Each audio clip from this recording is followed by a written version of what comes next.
సరిపోద్ది. After that next చూసుకున్నట్లయితే what is electric shock and first aid, very very important question. అట్లానే ప్రతి ఒక్క స్టూడెంట్ జనరల్ నేర్చుకోవాల్సినటువంటి క్వశ్చన్. అదేంటంటే అసలు ఫస్ట్ ఎలక్ట్రిక్ షాక్ అంటే ఏంటిది, అలాగనే దానికి ఎలక్ట్రిక్ షాక్ చేయాల్సినటువంటి ఫస్ట్ ఎయిడ్ అంటే ఇప్పుడు మీకు ఎలా తెలుగులో చెప్పాలంటే ఏమంటే ప్రథమ చికిత్స అంటాం కదా. ప్రథమ చికిత్స ఏ విధంగా చేస్తారు అనేది ఈ యొక్క క్వశ్చన్. అయితే ఫస్ట్ చూసినట్లయితే ఎలక్ట్రిక్ షాక్ అంటే ఏం లేదు, ప్రతి ఒక్కరికి ఏమని తెలుసు, ఎలక్ట్రిక్ దాంట్లో పాజిటివ్స్ నెగిటివ్ ఉంటాయి. ఆ యొక్క ఎలక్ట్రిక్ వైర్ ఏదైతే కండక్ట్స్ ద్వారా, ఫర్ ఎగ్జాంపుల్ దీని మీద మనం పోయి పట్టుకున్నామంటే మనకి షాక్ తగ్గుతుంది. ఎందుకంటే ఇప్పుడు ఫర్ ఎగ్జాంపుల్ ఇక్కడ ప్లస్ నెగిటివ్ ఉన్నప్పుడు ఏమవుతుందంటే ఆ యొక్క ఎలక్ట్రిక్ కండక్టర్ అనేది ఒక సర్క్యూట్ అనేది క్లోజ్ అయిపోతుంది. సర్క్యూట్ క్లోజ్ అయినప్పుడే నీకు ఎలక్ట్రిసిటీ చావలేదు. ఎప్పుడైతే నీకు మధ్యలో ఎక్స్ట్రా వచ్చి పాజిటివ్ కానీ నెగిటివ్ కానీ ఏదైతే కండక్టర్స్ వచ్చి దీని మీద యాడ్ అవుతాయో అప్పుడు ఏమవుతుంది అంటే ఈ యొక్క సర్క్యూట్ అనేది డిస్టర్బ్ అవుతుంది. దాని ద్వారా ఇక్కడ ఏదైతే ఇక్కడ ఐటమ్ పట్ట దగ్గర ఇక్కడ ఎలక్ట్రిసిటీ కట్ అవుతుంది. కాబట్టి కట్ అయినప్పుడు ఏమవుతుంది, ఇక్కడ పర్టికులర్ పాయింట్ ఆఫ్ వ్యూలో ఏదో ఒకటి మన హ్యాండ్ లేకపోతే సంథింగ్ మనం వాడే ఐరన్ రాడ్ ఇట్లా ఏదైతే కండక్టర్స్ ఉంటాయి కాబట్టి ఆ కండక్టర్స్ ద్వారా డైరెక్ట్ గా ట్రాన్స్ఫర్ అయితే అయిపోతుంది. అందుకని చెప్పేసి మనకి రైనీ సీజన్లో వర్షాలు పడ్డప్పుడు చాలా జాగ్రత్తగా బయటికి వెళ్ళేటప్పుడు వెళ్ళమని చెబుతారు. ఎందుకంటే వైర్స్ అనేవి ఎక్కడ పడితే అక్కడ తెగిపోయి ఉంటుంది.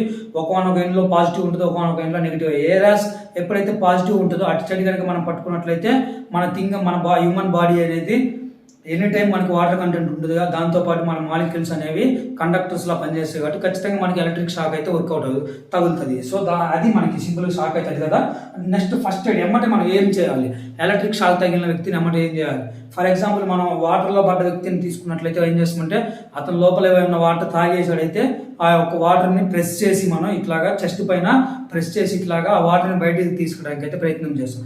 అట్లా చేసినప్పుడు ఎందుకైతే మింగినటువంటి వాటర్ మొత్తం ఆ సఫికేషన్ అనేది తగ్గిపోయి మన లోపల ఉన్నటువంటి ఏదైతే పార్ట్స్ ఉంటాయో అవి దాని యొక్క వర్కింగ్ ఫంక్షన్ అయితే స్టార్ట్ అవుతుంది. అందుకని అప్పుడు మనిషి సేఫ్ అవుతారు. అలా కాకుండా నువ్వు ఎలక్ట్రిసిటీ తగిలినటువంటి వ్యక్తిని తీసుకుపోయి అట్లా ఒత్తిను అంటే మనకే తగులుకుంటుంది, లేదా మనం చస్తాం, వాళ్ళతో పాటు అందరం చచ్చిపోతారు.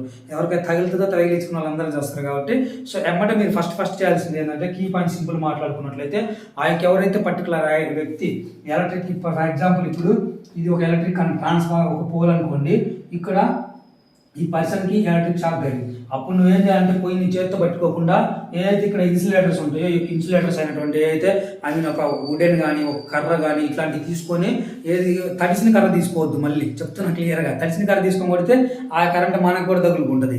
అలాగే బాగా ఎండిపోయినటువంటి పెద్ద కర్ర ఒకటి తీసుకొని ఫస్ట్ దాన్ని పక్క అంటే తనని కొట్టమని కాదు, అక్కడ చాలా మంది ఏమనుకుంటారంటే కరెంట్ తగిలినప్పుడు బాగా తిప్పవద్దు అనుకుంటారు. అది కాదు, అక్కడ మెయిన్ విషయం ఏంటంటే ఆ యొక్క వైరింగ్ అనేది తనకి తగులుకున్నప్పుడు వరకు అది ట్రాన్స్ఫర్ అవుతూనే ఉంటుంది. కానీ దాన్ని పక్కగా తీయడానికి ఫస్ట్ తనని కొడతారు. అలాగే ఫస్ట్ ఆ వైర్లు ఏమైనా ఉంటే అవి ఇక్కడ కట్ చేస్తే నీకు ఏమవుతుందంటే ఆ యొక్క పవర్ అనేది అతనిలోకి ట్రాన్స్ఫర్ అవ్వదు.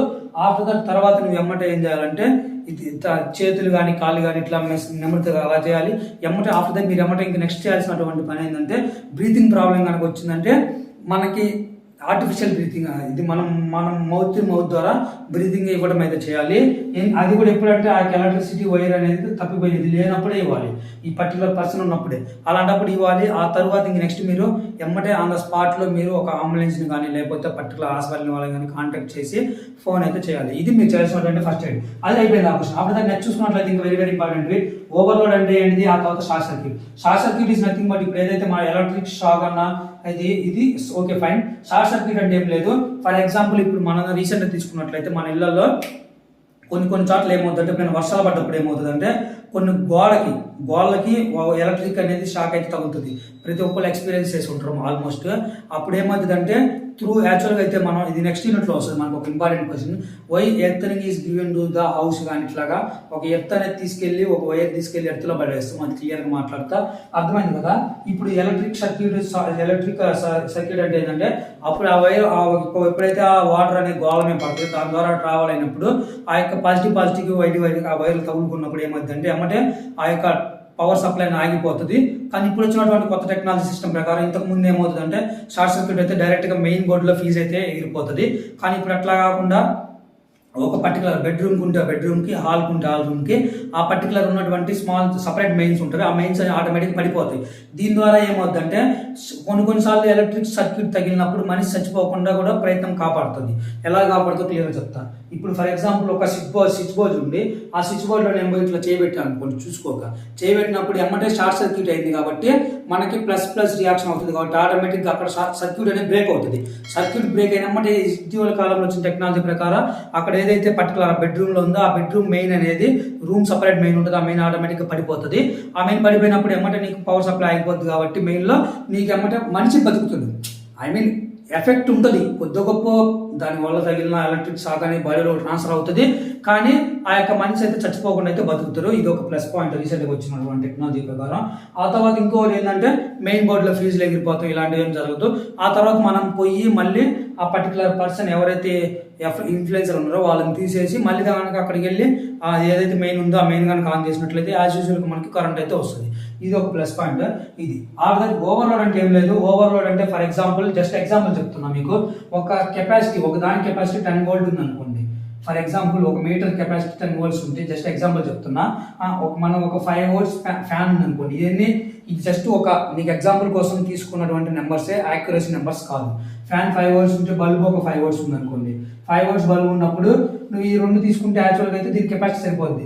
నువ్వు ఈ ఫ్యాన్ ఈ లైటే కాకుండా నువ్వు టీవీ ఆన్ చేసుకో అనుకో, నీకు అప్పుడు ఏమైందంటే దానికి కెపాసిటీ, దాన్ని తట్టుకోదగిన సామర్థ్యం, ఎఫిషియన్సీ ఉన్నదానికన్నా నువ్వు ఎక్కువ వాడుతున్నప్పుడు నీకు ఓవర్లోడ్ అవుతుంది. అలాంటప్పుడు కూడా మెయిన్ పడిపోతుంది. కొన్నిసార్లు ఓవర్లోడ్ అయినప్పుడు మన లోపల ఉన్నటువంటి బల్బ్స్ కానీ ఫ్యాన్స్ కానీ ఇవన్నీ ఆగిపోవడం అయితే జరుగుతుంది. కొన్నిసార్లు మనం దీన్ని అంటే ఏమంటే దిమ్ కరెంట్ వచ్చింది అంటాం ఇళ్లలో. దిమ్ కరెంట్ అంటే ఏంటంటే ఆ యొక్క ఓవర్లోడ్ అయినప్పుడు దానికి అదే ట్రాన్స్ఫార్మర్స్ అనేవి ఎంత అయితే అమౌంట్ పంపిస్తాయో అంత ఎఫిషియెంట్గా వర్క్ చేయలేవు కాబట్టి అప్పుడు ఫ్యాను చిన్న స్పీడ్గా తిరిగేది స్లోగా తిరుగుతుంటుంది. బల్బు కొన్నిసార్లు బ్లింక్ అవుతా ఆన్ అవుతా ఆఫ్ అవుతూ ఉంటుంది. లేకపోతే కొన్నిసార్లు ఏంటంటే దాని నార్మల్గా వచ్చే లైటింగ్ కానీ చాలా తక్కువ అమౌంట్లో లైటింగ్ వస్తుంది. ఈ ఫీచర్స్ మొత్తం ప్రతి ఒక్కళ్ళు మనం గమనించినటువంటివి, ప్రాక్టికల్ అయినటువంటి ఇవన్నీ ప్రాబ్లమ్స్ ఓవర్లోడింగ్ వల్ల వస్తుంది. అర్థమైంది అనుకుంటున్నాను. చాలా అంటే చాలా క్లియర్గా. అది ఇంకా ఇక్కడ వరకు కనుక వీడియో చూసారంటే ఖచ్చితంగా మీకు ఎంతో కొంత నచ్చే ఉంటుంది కాబట్టి తప్పకుండా సబ్స్క్రైబ్ అయితే చేసుకోండి. ఈ యొక్క small request from my side. After that next important question చూసుకున్నట్లయితే, what is the purpose of earthing? ఇక్కడే ఉంది question. And types of earthings and advantages. ఇందా మాట్లాడుకున్నాం. Very very important question. ఏం లేదు, దీని గురించి మీకు మాట్లాడుకోవాలంటే ఏం లేదు. ఆ క్వశ్చన్ ఏంటంటే, ఫర్ ఎగ్జాంపుల్ కొత్త ఇళ్లలో ఇటీవల కాలంలో చూసుకున్నట్లయితే, ఇది మనం ఒక హౌస్ అనుకుంటే, ఓకే, ఇది నేను ఒక ఇల్లు, ఇది నా ఇల్లు అనుకుంటే, ఈ ఇల్లు దగ్గర నాది ఇదంతా ల్యాండ్ కదా, ఇక్కడ నుంచి నేను ఒక వైర్ లాగి ఎత్తుకిస్తా. ఎందుకంటే ఇక్కడ పైన ఏదో ఒక ఐరన్ రాడ్ పెడతా.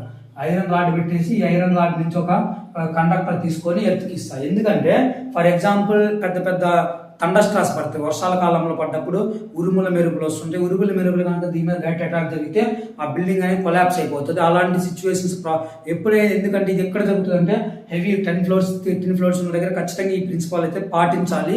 యాజ్ పర్ రూల్ అండ్ అట్లే యాజ్ పర్ సేఫ్టీ మనం పాటించాలి. ఇట్లా చేయకపోతే లాట్ ఆఫ్ ప్రాబ్లమ్స్ వస్తుంది. ఇట్లా జరిగింది కదా, ఇలా జరిగినప్పుడు ఏమవుతుందంటే ఆ థండర్ స్టార్ దీని పద్దాకొని ఎర్త్కి ఒక positive very very positive think ఏంటంటే, ఎర్త్ అనేది స్టోరేజర్, ఎలక్ట్రిసిటీ స్టోరేజర్. నువ్వు ఎంత అమౌంట్ ఆఫ్ ఎలక్ట్రిసిటీని పంపించినా ఎర్త్ అనేది స్టోర్ చేసుకొని చివరికి న్యూట్రల్ అవుతుంది. సో అందుకని చెప్పేసి ఇక్కడ థండర్ స్టార్ పడ్డది అనుకోండి, ఆ థండర్ స్టార్ని దీని ద్వారా తీసుకొని డైరెక్ట్గా ఎర్త్లోకి పంపిస్తుంది. అప్పుడు ఇంట్లో ఉన్న వ్యక్తులకి ఏం సేఫ్ అవ్వదు, అంటే ఏం ప్రాబ్లం ఉండదు, అంత క్లియర్గా సేఫ్గా ఉంటుంది. సో ఈ విధంగా మనకి హెల్ప్ అవుతుంది. అందుకని మనం వైర్స్ని మనం ఎర్త్నింగ్ చేస్తాము. ఆ ఉన్నటువంటి positive negative and earth wire తీసుకెళ్లి భూమిలోకి కనెక్ట్ చేస్తాము. దీని ద్వారా అడ్వాంటేజెస్ ఆల్రెడీ మాట్లాడుకున్నాం. అదే మనకి థండర్ స్టార్స్ పడ్డప్పుడు ఇట్లా డ్యామేజ్ తక్కువ ఉంటుంది, దాంతోపాటు ప్రాబ్లమ్స్ ఉండవు. అలాగే ఇది కొన్ని రకాల టైప్స్ ఉంటుంది. దీంట్లో వోల్టేజ్ని బట్టి ఒక టైపు, మన వాడే మెటీరియల్ని బట్టి ఈ టైప్స్ ఒకసారి చూసుకోండి. ఇంతవరకు మనకి 2 యూనిట్స్ అయిపోయినాయి. After that next very very important ఇంకా 3rd యూనిట్లో ఉన్నటువంటి ఇంపార్టెంట్ క్వశ్చన్స్, దాంతోపాటు ఓవరాల్గా కొన్ని క్వశ్చన్స్ ఉన్నాయి మీరు ఎక్స్ట్రా చదవాల్సినటువంటి క్వశ్చన్స్. అవి కూడా మొత్తం ఒకసారి డిస్ప్లే చేస్తాను, అవి కూడా ఒకసారి అయితే చూడండి. నెక్స్ట్ ఇంకా ఫటాఫట్ మనం 3rd యూనిట్లో ఇంపార్టెంట్ క్వశ్చన్స్ అట్లానే లాస్ట్లో కొన్ని టిప్స్ అయితే చెప్తా, 3 to 4 అవి మొత్తం చూసుకుందాము. అవేంటంటే ఒక 3rd యూనిట్లోకి వచ్చేది మనం చదవాల్సినటువంటి క్వశ్చన్స్ వెరీ వెరీ చాలా తక్కువ అయితే చెప్పాను. అవే వర్కింగ్ ఆఫ్ వాటర్ హీటర్. ఖచ్చితంగా చదువుకోండి, నేను చెప్పిన క్వశ్చన్స్ ఏవి స్కిప్ చేయొద్దు. వాటర్ హీటర్ అంటే ఏంటి? మైక్రోవేవ్. ఈ యొక్క వాటర్ హీటర్ మనం హీటర్స్ వాడతాం కదా వాటర్ హీట్ చేయడానికి, అది ఏ విధంగా వర్క్ అవుతుంది, అది అట్లానే దాంతోపాటు మైక్రో ఓవెన్ ఏ విధంగా వర్క్ అవుతుంది, ఆ రెండు ఒకసారి అయితే చూసుకోండి. After that next how does an electric bulb work? Electric bulb అనేది ఏ విధంగా వర్క్ అవుతుంది? మనం డైలీ లైఫ్లో చూసుకున్నట్లయితే ఇది ఇట్లా ఎలక్ట్రిక్ బల్బ్ ఉంటుంది కదా, దీంట్లో ఎందుకో ఇది ఫిలమెంట్ ఉంటుంది. మేజర్గా ఈ ఫిలమెంట్ బేస్ చేసుకొని ఆ ఫిలమెంట్ అనేవి దాంట్లో టంగస్టన్ ఉంటుంది, దాంతోపాటు ఇక్కడ హై మెల్టింగ్ పాయింట్ ఉంటుంది. అందుకని చెప్పేసి దాని లోపల మనకి thousands of amounts of degrees temperature నేను చెప్తుంది. మన బల్బ్ లోపల చూసుకున్నట్లయితే బయటికి మనకు అంత అనిపించదు, కానీ ఆ బల్బ్ ఇన్సైడ్ ఆ బల్బ్లో కానీ నువ్వు టెంపరేచర్ మెజర్ చేస్తే నియర్లీ 1000°C మోర్ దెన్ థౌజండ్స్లో అయితే ఉంటుంది. హెవీ హై టెంపరేచర్ ఉంటుంది. ఇలాంటివన్నీ తట్టుకోవాలంటే నీకు టంగస్టాన్ అనే ఎలిమెంట్ తట్టుకుంటుంది. కాబట్టి టంగస్టాన్ అని యూజ్ చేసి లోపల ఫిలమెంట్లు అయితే ఇట్లా కొంచెం థియరీ క్వశ్చన్ ఒకసారి చూసుకుంటే అయిపోతుంది. అది ఆఫ్టర్ దట్ నెక్స్ట్ ఇంకా Friday note on efficiency of appliance. Efficiency అంటే ఏం లేదు, దాని యొక్క సామర్థ్యం, సామర్థ్యత. ఏదో ఒక ఫర్ ఎగ్జాంపుల్ ఒక టీవీ ఉంది, దాని efficiency. Electricity like electricity devices like ఒక ఫ్యాన్ కానీ, టీవీ కానీ, లేకపోతే రిఫ్రిజిరేటర్ కానీ, ఇట్లా వాటి యొక్క ఎఫిషియన్సీ ఏమేంటివి ఇవి చూసుకోండి. ఇంతవరకు నేను ఏదైతే చెప్పాను ఆ క్వశ్చన్స్ అన్ని కనుక మీరు చూసుకున్నట్లయితే ఖచ్చితంగా ఎగ్జామ్ పాస్ అవుతారు. ఇంకా next last important 1 or 2 tips ఏంటంటే ప్రతి ఒక్కరు మీరు ఫోకస్ చేయాల్సింది డెఫినేషన్స్ మీద ఖచ్చితంగా ఫోకస్ చేయండి. దాంతోపాటు ఇంకా మీరు ఫోకస్ చేయాల్సింది ఏంటంటే ఏదైతే ఆ SI యూనిట్స్ ఉంటారు కదా, ఆ యూనిట్స్ అవి మాత్రం మిస్టేక్స్ అయితే రాయొద్దు. ఈ 2 పాయింట్స్లో మీరు ఎక్కువ స్కోర్ అయితే లూజ్ అవుతారు. ఇది ఫ్రెండ్స్, మరి వీడియో కానీ నచ్చినట్లయితే తప్పకుండా లైక్ చేయండి, మీ ఫ్రెండ్స్ అందరికీ షేర్ చేయండి. Thank you everyone for watching pigeon education. This is Ganesh signing off. By by.